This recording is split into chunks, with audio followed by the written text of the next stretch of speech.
शेरों के आगे डाल दिया। अस्सलाम वालेकुम वरहमतुल्लाहि वबरकातुहू। आप देख रहे हैं हमारा प्रोग्राम इब्बू हिमी। जी जनाब, वीडियो का आगाज उसी दुआ और उम्मीद के साथ कि आप तमाम लोग जहां कहीं भी हों खैर आफियत से हों, अपने प्यारों के साथ अपने घरों में खुशबाज जिंदगी गुजार रहे हूँ। जी आज हम ऐसी बात करने जा रहे हैं, इंसान तो क्या, इंसान को गाजर मूली समझा जा रहा है। इस गए गुजरे दौर के अंदर इंसान को गाजर मूली की तरह काटा जा रहा है। इसी तरह का एक वाकया कराची के अंदर पेश आया। एक लड़के को उसके दोस्त ने, बहुत अच्छा करीबी दोस्त, उसने उसको मारकर जो है गोलियों से छलनी करके शेरों के आगे डाल दिया। मुकम्मल तफसील हम आपको बताएंगे इसी वीडियो में। अगर हमारे चैनल पर नए हैं तो प्लीज सब्सक्राइब कर दीजिए। अगर आपके एक सब्सक्राइब करने से किसी की जिंदगी बन जाए तो मेरे ख्याल से पीछे नहीं हटना चाहिए। जी आइए मुलाहिजा फरमाइए और मुकम्मल वीडियो देखिए। अच्छा, ऐसे है कि मैं एक वीडियो सुन रही थी जिसमें बताया जा रहा था, ज़राए के मुताबिक जो तहकीकात हैं वो मुकम्मल हम इसी वीडियो में आपको देंगे। ये 6 जनवरी की बात है। ये 6 जनवरी वाले दिन वो अपनी माँ को कहता है, मुस्तफा नामी लड़का जो कि जिसकी 23 साल है, वो कहने लगा कि माँ मैं अपने दोस्त अरमगान के घर मिलने के लिए जा रहा हूँ, उससे मुझे बुलाया है। माँ को यही था कि मेरा बेटा उनके घर गया है या अपने दोस्त को मिलने गया है तो वो अभी आ जाएगा। जब शाम हुई, रात हुई, वो बच्चा घर नहीं आया। घर ना आने की वजह से माँ परेशान हो गई, बाप परेशान हो गया और उन्होंने तलाश शुरू की, उनके दोस्तों वगैरह से पता किया, लेकिन वो मुस्तफा नामी लड़का जो उनका बेटा था वो कहीं से भी ना मिला। लेकिन वो ढूंढते ढूंढते उन्होंने पुलिस वालों के साथ राब्ता किया कि हमारा इस तरह से बच्चा है। वो पुलिस स्टेशन गए, वहां पे उन्होंने मुकदमा दर्ज करवाया अगवा का।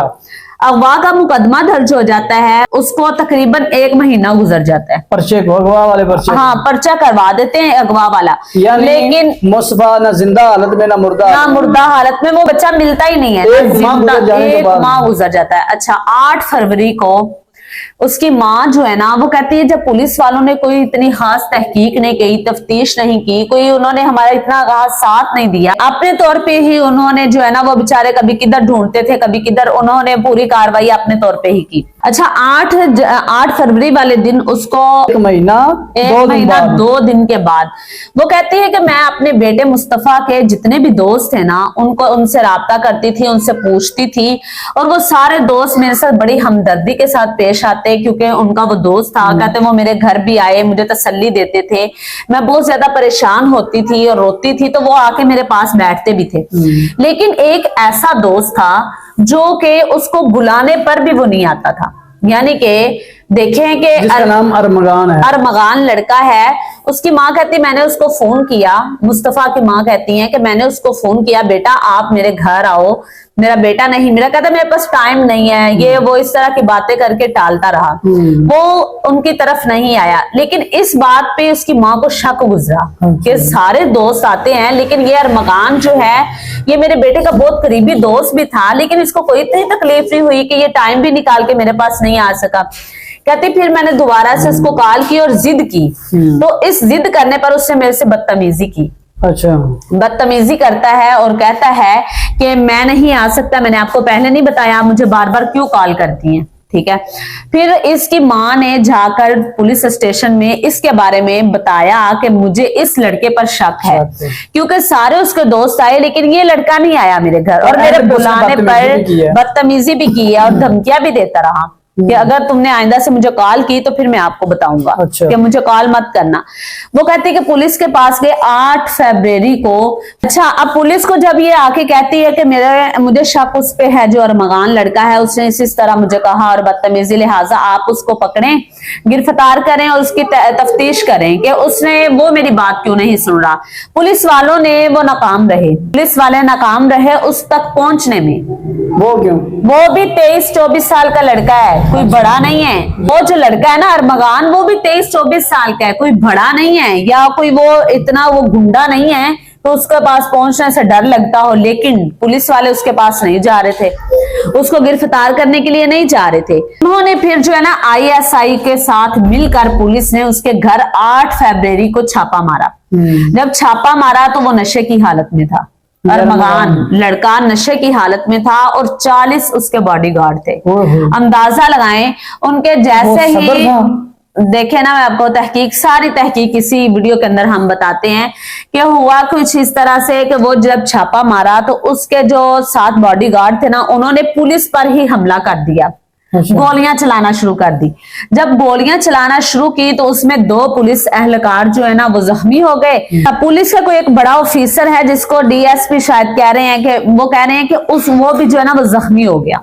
3 लोग पुलिस के उस लड़के ने अपने गार्ड के जरिए जो उसके साथ थे उनको जख्मी करवाया। फिर ज्यादा भारी नफरी को बुलाकर बहुत मुश्किल से उसको गिरफ्तार करते हैं। काफी ज्यादा तादाद में उनके घर से असलहा बरामद होता है और बहुत बड़ी बड़ी जो गाड़ियां थी वो भी उनके घर से ही बरामद हुई, यानी कि उसके गराज में खड़ी, जिसके पीछे एक गाड़ी के पीछे सरकारी जो है ना वो नंबर प्लेट भी लगी हुई थी। मतलब कि उसके पास गार्ड थे वो 40 थे। उसके घर से लैपटॉप बरामद हुए, बहुत ज्यादा असला बरामद हुआ। उसके बावजूद जो है ना काफी ज्यादा मंशियात का सामान मिला, जो कि वो इंटरनेशनल लेवल पर वो काम कर रहा था, मंशियात का काम कर रहा था। जब उसको गिरफ्तार किया गया, उससे तफ्तीश की गई एक दिन में। जब वो एक दिन पुलिस के पास रहा तो उन्होंने तफ्तीश की। उसने कहा कि मैंने मुस्तफा को मार के शेरों के आगे डाल दिए, ठीक है, मैंने उसको मार दिया। और जो उसके गार्ड थे उनसे जब तफ्तीश की गई तो उनके 2 गार्ड ने ये बात कही कि 6 फरवरी वाले दिन रात 6-7 बजे तकरीबन कमरे से 2 फायर लगने की आवाज आती है। उसके बाद हमें बुलाया जाता है। हम जब जाते हैं तो कमरे में जो है ना कारपेट के ऊपर ताजा खून पड़ा हुआ था बहुत ज्यादा, लेकिन वहां कोई लाश नहीं थी, कुछ भी नहीं था। तो उसने हमें कहा कि ये साफ कर दे, लिहाजा हमने वो साफ कर दिया। कहते हैं कि हमें नहीं पता कि वो लाश कहाँ, लेकिन वो अरमगान कहता है कि मैंने कराची की एक मलीर वादी है वहां पे मैंने उसको फेंक दिया। दूसरे दिन जब ये जज साहब के पास ले जाया जाता है उसको, तो उसको कहा जाता है कि हाँ जी बताएं। उससे फौरन ही वो अपने बयान से मुकर गया, कहने लगा मैंने तो कुछ किया ही नहीं है, मैं तो उसको जानता ही नहीं हूँ, मैं तो उसको जानता ही नहीं, मुस्तफा नामी नाम लड़का कौन है। अच्छा, जज साहब ने क्या किया, उसको तफ्तीश के लिए भेजने की बजाय उसको जुडिशियल कर दिया। जब उसको मतलब कि उसकी तफ्तीश नहीं हुई, अभी उससे पूछताछ नहीं हुई, अभी कोई सारा मामला क्लियर नहीं हुआ, तो उसने जज साहब ने जो है ना उसने पुलिस वालों को ऊपर इल्जाम लगाया। जज साहब ने अच्छा। वो कहने लगा आप लोग तो ऐसे घरों में घुस जाते हो, फिर आगे से उन्होंने मारना ही होता है, ये वो ऐसा काम ऐसी बातें कर कर आके ना, तो जज साहब ने उसको जो है ना टाला वाला करके जेल में भेज दिया, यानी कि आपने अंडर उसको रख लिया। जेल पुलिस के अंदर ही होती है ना, सरकारी। उसने अपने पास उसकी हिफाजत के लिए ना उससे कुछ पूछा गया है आज तक, ना उससे कोई मामला हुआ है। उसने उसके टुकड़े करके शेरों के आगे 2 शेर जो कि इसने पाले हुए थे, और वो कहते हैं कि बहुत ज्यादा पहले भी इसने कुछ ऐसे कत्ल करके लोगों को कत्ल करता था और शेरों के आगे डाल देता था। तो ये कितना खौफनाक मनाजर होंगे वो कि जब उसको कत्ल किया और फिर शेरों के आगे, यानी कि जानवर इंसान की देखें कि गाजर मूली की तरह नहीं तो और क्या है, ये तो गाजर मूली की तरह काटना ये तो अलग बात है। जिंदा लाश को शेरों के आगे डाल देना, चीतों के आगे डाल देना, कोई रहम नहीं, कोई कुछ नहीं। वो एक माँ का बेटा था। यहाँ पे एक हम ये भी बात करेंगे कि माँ को, वालिदैन को चाहिए कि अपने बच्चों की हिफाजत करें, उनको देखते रहना चाहिए, उनके दोस्तों की लिस्ट को चेक करते रहना चाहिए कि उसके दोस्त किस तरह के हैं। अब ये जो मुस्तफा है ये भी आम सिम वाला मोबाइल यूज नहीं करता था। इसका क्या मतलब है कि वो करता था व्हाट्सएप पे, बस कॉल व्हाट्सएप पे, क्योंकि व्हाट्सएप पे जो कॉल, हाँ, जिसके अंदर सिम नहीं थी। अब वालिदा कहती है कि हमने जो ना ऐसी कोई बात ही नहीं है, तो किस तरह बात नहीं है? नहीं, जाहिर है। अब देखे ना, वो मुस्तफा अरमगान सारे काम करता था, उसके घर के अंदर मंशियात साबित हुई है, इतने लैपटॉप वगैरह असला। तो ये दोस्त किसका था? दोस्त तो माँ को पता था ना कि मेरे बेटे का ये दोस्त, और माँ को पता भी था उधर जा रहा है, और ये भी तो माँ को तो पता ही होगा ना, उसके इतने बॉडीगार्ड हैं, उसने शेयर रखे हुए हैं। जब घर इसका इतना पैसा आता होगा माँ के पास, तो वो कहाँ से आता था? कोई कारोबार करता था या कोई जो वो नंबर उसने नहीं रखा हुआ था या मोबाइल नहीं था? बताया ना मेरा बेटा काम क्या करता था, काम क्या करता था। लेकिन इस तरह का हम ये नहीं कह रहे, हम उनके साथ हैं, उनके दुख में हम शामिल हैं, लेकिन हम ये कह रहे हैं कि हर वालिदैन को अपने बच्चों पर नजर रखनी चाहिए, ऐसे दोस्तों से दूर रखना चाहिए और उनकी खबर लेनी चाहिए, ताकि ऐसे मामलात, अब देखिए कभी ऐसा खौफनाक वाकया हमने पहले नहीं सुना, बहुत से सुने हैं, लेकिन ऐसा नहीं सुना कि उसकी शनाख्त खत्म करने के लिए बहुत से ऐसे और उसने कत्ल किए हैं जिसकी वजह से वो शेरों के आगे डाल देता था और बात खत्म हो जाती थी। अब पुलिस वालों ने उस कारपेट के ऊपर से धब्बे भी, निशान खून के मिले, लेकिन इतना बेडर था वो, उसको पता था मेरे पास इतनी ताकत है कि मैं कुछ भी कर लूं। जाहिर है कोई जिसने कुछ 40 से बार रखे हुए हैं, उसकी ताकत का अंदाजा तो लगाना चाहिए ना। देखे आप वो जो धब्बे थे, वो निशान, अब वो रिपोर्ट्स के लिए, फोरेंसिक के लिए चले गए हैं। अब पता चलेगा जब वो रिपोर्ट आएगी क्या मामलात है। अब वो जब रिपोर्ट आएगी फिर पता चलेगा क्या मामलात हैं। आया कि वो जो फोरेंसिक की रिपोर्ट है वो भी पता नहीं है पहुंचती है या नहीं पहुंचती। अब उसकी माँ की ये अपील है कि वो हमारा साथ दें, जज साहब जो है जिस्मानी रिमांड लें, उससे तहकीक करे, तफ्तीश करे, ताकि मेरे बच्चे का पता चल सके। अल्लाह ताला उनको सब्र जमील दे। लेकिन फिर भी मैं यहाँ पर यही बात बार बार कहूंगी, अपने बच्चों का ख्याल रखें।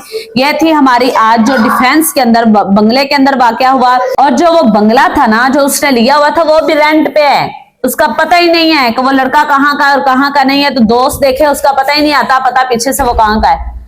तो इसलिए हमने आज जो आपके सामने ये वीडियो शेयर की है, मकसद यही है अपने बच्चों की हिफाजत करें ताकि हमारे बच्चे इन हराफात से बच सकें और ऐसे वाकयात से बच सकें। जैसे जैसे इस केस के मुतालिक हमें जो भी इंफॉर्मेशन मिलेगी, न्यू अपडेट्स मिलेंगी, इंशाल्लाह वो आपसे शेयर करेंगे। नेक्स्ट वीडियो के लिए हमें इजाजत दीजिए। अल्लाह हाफिज, जज़ाकुमुल्लाहु खैरा।